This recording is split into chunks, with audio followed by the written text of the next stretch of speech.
pointing out about the restorative justice system in Rwanda, which is called the Gacaca courts, you need to put that into context, first of all.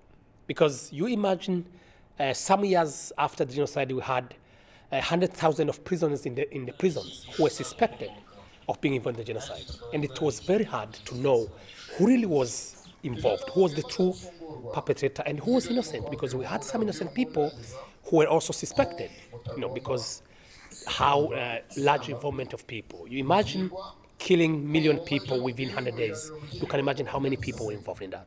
Not only single person would kill another single person, we're like mobs. So having those 100,000 in prisons, using the normal justice system, it would have taken 100 years to judge them.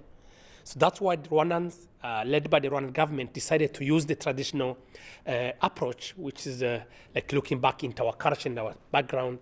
And they designed that where they bring all the community. It was more community approach, participatory community approach. You invite the community members in the trial. And also, you encourage the perpetrators to come out, come forward, speak the truth, and confess what they had done. So that's helped to, one, know the truth of what happened during the genocide. For especially the genocide survivors, but also for the government. Secondly, it helped to judge so many people within a short time of period. Means provide justice to the survivors, but also the perpetrators. And also, thirdly, it also helped to reinforce, enhance the process of reconciliation. Why? Because the truth had been revealed. The survivors could know well how their beloved ones were killed.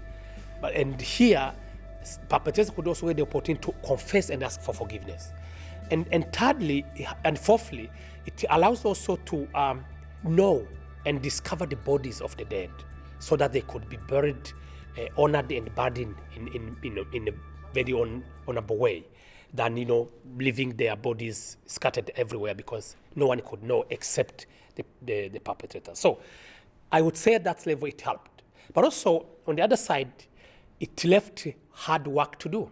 Because imagine now, we have genocide perpetrators, yet they have acknowledged the involvement, they have confessed, they're out, they live side by side with their victims. So imagine that takes a long time to really connect, restore, and reconcile that community. So that's the other work we are doing. But, the restorative justice system helped to build up the foundation and then to open up the real work of really reconciliation, reconciling survivors and perpetrators while they are living in the same communities.